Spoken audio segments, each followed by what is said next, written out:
Seguimos con más Noticias 24, ya se los hemos ido comentando, la economía parece no recuperarse. El IMASEC del mes de junio fue de solamente un 1,3%, mientras que el dólar se disparó y hoy cerró sobre los 720 pesos, un precio que no se veía desde enero del año 2016. En tanto, el presidente Piñera reconoció que ha sido un primer semestre difícil, pero proyectó una pronta recuperación en la segunda mitad del año. Vamos a profundizar en estos temas. Para eso nos acompaña Tomás Flores, director del Centro de Investigación Institucional de la Universidad Bernardo Higgins. Tomás, gracias por acompañarnos. Bienvenido. Encantado.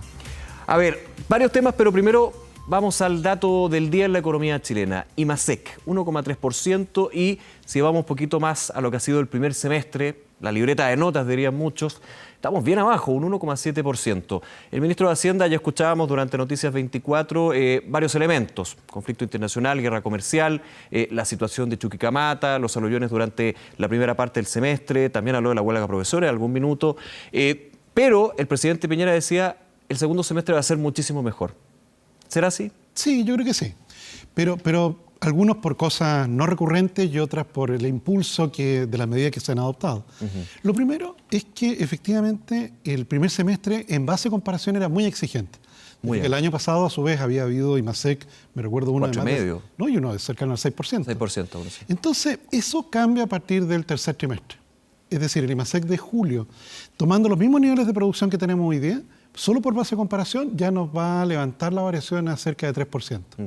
Te fijas, en ello hay solo matemática detrás. Aquí la base de comparación va a ser un catalizador de buenas cifras, pero el punto es si solamente la base de comparación nos va a ayudar en eso. Claro, porque esa base de comparación te dura lo que dura. Claro. Te fijas, y va a durar probablemente de julio a octubre. Pero ya los últimos meses del año, nuevamente la base de comparación se empieza a empinar. Por tanto, allí es importante el segundo efecto. Tenemos hoy día las tres políticas económicas alineadas en la misma dirección. Te fijas, tenemos impulso fiscal con el programa de inversión en concesiones, la aceleración de ese programa. Tenemos un impulso monetario con la rebaja de la tasa de interés del Banco Central chileno y probablemente una nueva baja en septiembre. Y tenemos también una cosa que se habla menos, que este aumento del dólar se traduce efectivamente en una mejor competitividad para el exportador chileno. Por tanto, ese mundo exportador... Aumentan los márgenes del exportador, no así el problema para el consumidor que ve un alza en los productos importados. Exactamente, el 70% de la canasta del IPC es de productos importados o importables, como la benzina. Claro. Por tanto, va a haber un traspaso allí. Ahora, en inflación estamos con un nivel de inflación bastante bajo. Por así decirlo, tenemos saldo en la cuenta corriente en materia de inflación. Ese ha sido desde hace bastante tiempo, no solamente estos últimos 2 años, sino yo diría unos 5 años, siempre la buena noticia. Una inflación estable, de hecho que en algún minuto el Banco Central ponía el ojo en preocuparse porque los precios estaban muy bajos. Sí, es un fenómeno mundial. Hoy día pareciera, bueno, salvo los casos puntuales como Argentina y Venezuela, en el resto del planeta la inflación está oculta. O, bueno, no sabemos cuándo va a poder resurgir. Claro. Pero estos tres instrumentos en algún momento tienen impacto, tienen efecto. Probablemente eso también te lleva a que el segundo semestre efectivamente vamos a tener un crecimiento mayor. De hecho, tal como tú señalabas, en la primera parte del año crecimos 1,7. Para crecer cerca de 3, necesariamente el segundo semestre va a tener que estar creciendo por sobre ese valor. Matemáticamente hablando, ¿se podrá llegar al 3%? Ya muchos dicen, esto está carrera ganada y hay que aspirar a llegar a un 2,8, 2,5%. Yo creo que probablemente 2,8 es el dato más probable. En un contexto en el cual, si te fijas, si fuera una discusión solamente técnica, no habría ninguna sorpresa. Y corregir justamente la proyección de 3,5 de hace algunos meses atrás a 2,8 sería, en base al cambio de los contextos, algo natural. Pero dado que la política ha tomado este indicador como un elemento fundamental, un par de décimas pareciera ser pasar de crecimiento acelerado a recesión, siendo que en términos técnicos en realidad esas 2 décimas no son tan relevantes. Aterricemos un poquito eso de los números, porque muchas veces nosotros a través de las pantallas hablamos de este 1,7%, de la aspiración de un 3%, 3,5%, pero la persona en su casa dice, bueno, ¿y a mí cómo me llega esto? ¿Cómo me llega un 3% de crecimiento? ¿Cuál es la importancia también de que muchos digan, aquí la situación económica en Chile, no estamos en una crisis, pero sí habla de un estancamiento? ¿Cómo se traduce? No, se traduce en empleo, que efectivamente empieza a moderarse, porque cuando uno tiene incertidumbre posterga dos decisiones. La primera es la de inversión y la segunda es la de contratar a un nuevo trabajador. De hecho, si tú tomas los empleos del INE de los últimos 12 meses, se crearon cercano a los 90.000 nuevos puestos de trabajo, un poco menos que eso. De esos 90.000, 60.000 se crearon en la zona norte de Chile, desde Arica hasta Coquimbo. Otros 30.000 se crearon en la zona sur. desde O'Higgins hasta Magallanes. Y en la macrozona central, Valparaíso y Santiago, ha habido destrucción neta de empleo. Efectivamente, esta zona que te acabo de escribir es donde se concentra la mayor parte de la población. Si sumamos Valparaíso estaríamos ya con más de la mitad de la población chilena. Exactamente, es decir, a la zona norte, donde hoy día hay mucha creación de empleo.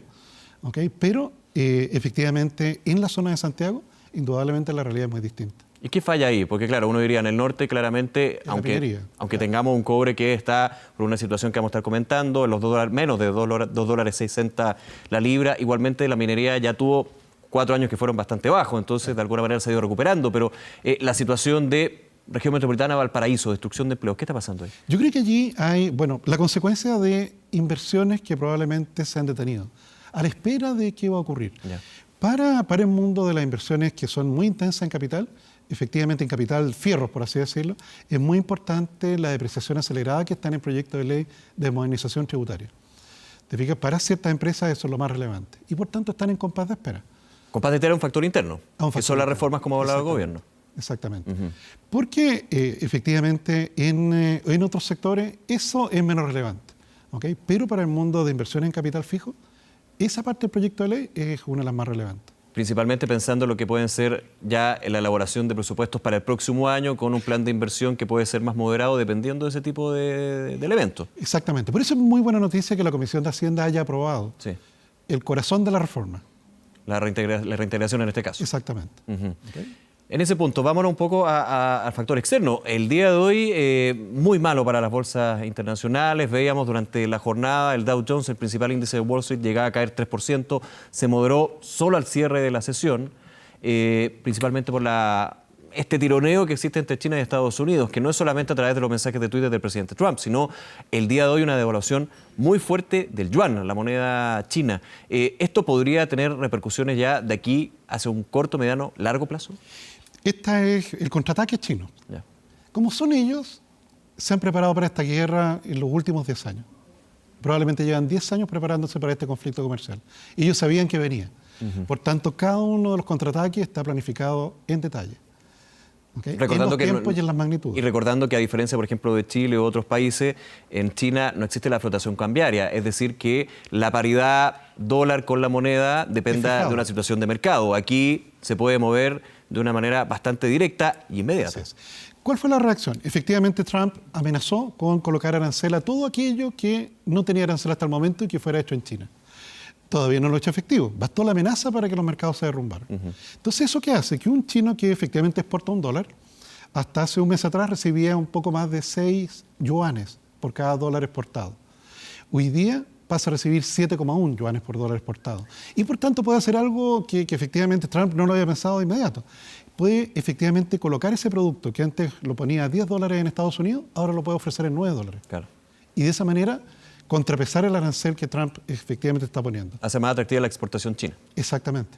Eso ha hecho, de hecho, si tú miras los datos de comercio, las compras de los americanos de productos chinos ha crecido, no ha decrecido. Sigue el apetito por productos chinos.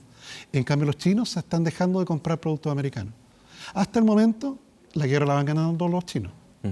Y esto en un ámbito de negociaciones, ¿cómo se puede ir desarrollando? Estuviste mucho tiempo en el gobierno también, siendo testigo, me imagino, de este tipo, no del alcance de una guerra comercial, pero sí cuando dos países se sientan a la mesa y buscan de alguna manera llegar a un win-win. Aquí, claramente, los win-win son bien lejanos. Son bien lejanos. Además que Trump probablemente quiere ganar. ¿Okay? Él apuesta siempre a ganar en los negocios, en su vida personal y como presidente.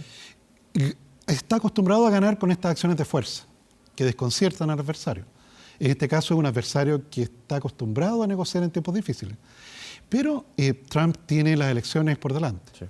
Tiene que llegar a ellas con un triunfo de que logró doblegar a los chinos. Y los chinos deben tener planificado cómo hacer parecer al mundo que fueron doblegados, pero finalmente ganando la batalla. Claro.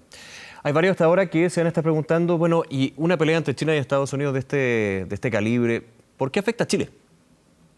¿Cuál es el efecto? Primero, porque el mundo crece menos. Te fijas, la primera economía del mundo son los Estados Unidos, con 20 trillones en producción. Luego vienen los chinos con casi 14 trillones. Son los dos principales socios comerciales nuestros. Al pelearse entre ellos, efectivamente el comercio se ve afectado y los precios de los commodities se ven afectados. Si no tuviéramos esta guerra comercial, el precio del cobre estaría arriba de $3 en este momento. Como lo tuvo antes de que se iniciara la imposición o por lo menos la amenaza de nuevos aranceles. Exactamente. Entonces, al crecer menos el mundo, el Fondo Monetario corrigió las proyecciones de todos los países a la baja, Chile incluido. Y además, para algunos productos nuestros nos ha significado un daño sustancial. Por ejemplo, la uva de mesa, en la cual los californianos le exportaban a China, hoy día no lo pueden hacer, el precio de la uva internacional ha caído y eso ha afectado a la producción nuestra también. Con toda esta discusión de la guerra comercial siempre yo escuchaba el término, bueno, pero aquí pueden haber oportunidades. De hecho, lo dijo hace un par de meses el mismo ministro de Hacienda, Felipe Larraín.